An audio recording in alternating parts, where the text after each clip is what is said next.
On May 3rd, 2011, Fleet Foxes released their first album in 3 years. This album will be their magnum opus. This is the Highlander Review, and I am your host, Drew Goforth. I review albums. Today, we talk about Fleet Foxes' shining moment, Helplessness Blues.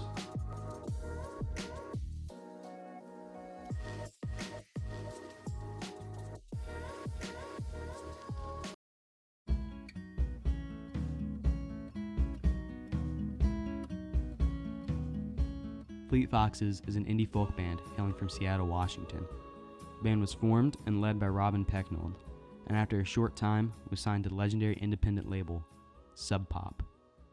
After the breakout success of their debut album and its hit single, White Winter Hymnal, the band suddenly took a 3-year break. Although the album was widely successful on indie radio, the process that came during the creation of Helplessness Blues would be an arduous one.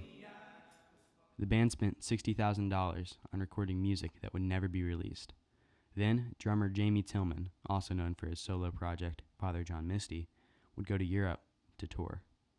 And finally, Robin's girlfriend would break up with him because of the stress of the album. These stresses would go on to show themselves in the album on songs like Montezuma, or the title track, where the feeling of stress that a young person feels in modern society is sent front and center. So now I am older than my mother and father.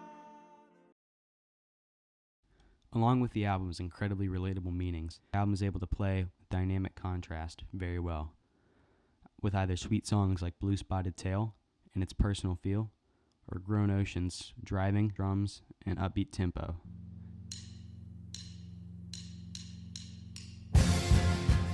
Or the multi-phase songs like The Shrine and Argument, which flows through multiple phases, starting with finger-picked guitars accompanied by Robin's voice,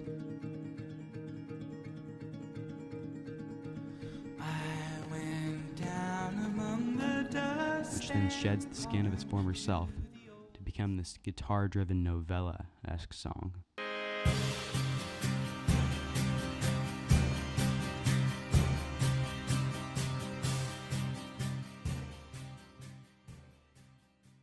Followed by a beautiful harmony section, which ends in a section of horns imbuing the song with cacophonous free jazz licks. Green apples hang from my tree.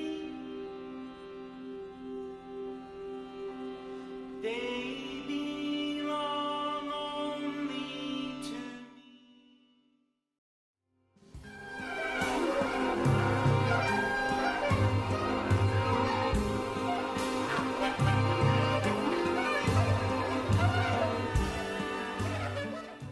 Beyond the dynamic contrast and effective meaning the album is also portraying, the album is also a masterclass in inventive instrumentation, with Skylar Scaleset and Robin arranging most of the instruments.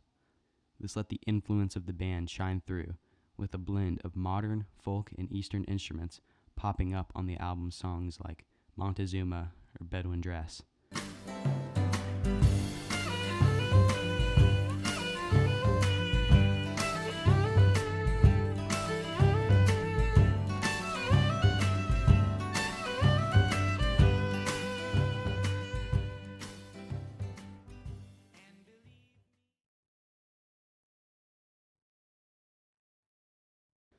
As well as the flute flourishes at the end of Grown Ocean.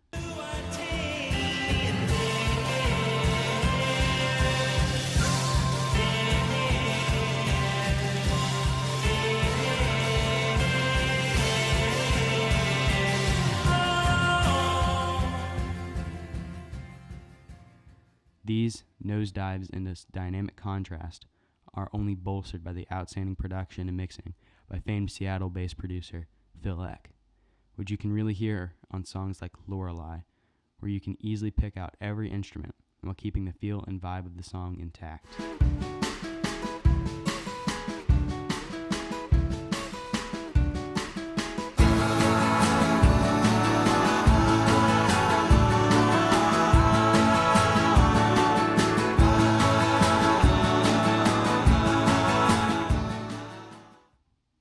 even with all of these things, the album would be nothing without the emotional potency of Robin's writing on songs like Someone You'd Admire or Blue Spotted Tail, which are about the longing for companionship. In the city only for a while, here to face the fortune and the bile. I heard you on the radio, I couldn't help but smile. In the city only for a while. As well as the thought-provoking lyrics on Helplessness Blues or Montezuma, which talk about the anxiety that young people feel about their own futures, and the aimlessness that comes with that anxiety, and the feeling that you have not lived up to society's expectations, with lyrics like, So now I am older than my mother and father when they had their daughter. Now what does that say about me? Due to these qualities, this album stands above the rest as one of the best indie folk albums of the 2010s, and in general, one of the best albums of the decade. For me, this is a 10 out of 10, because it can convey the feelings of helplessness so well. What good is it to sing helplessness blues? Why should I wait for anyone else? And I know This has been Highlander Reviews, and I'm your host, Drew Goforth, saying goodbye and thank you for listening to this Floyd Central produced podcast.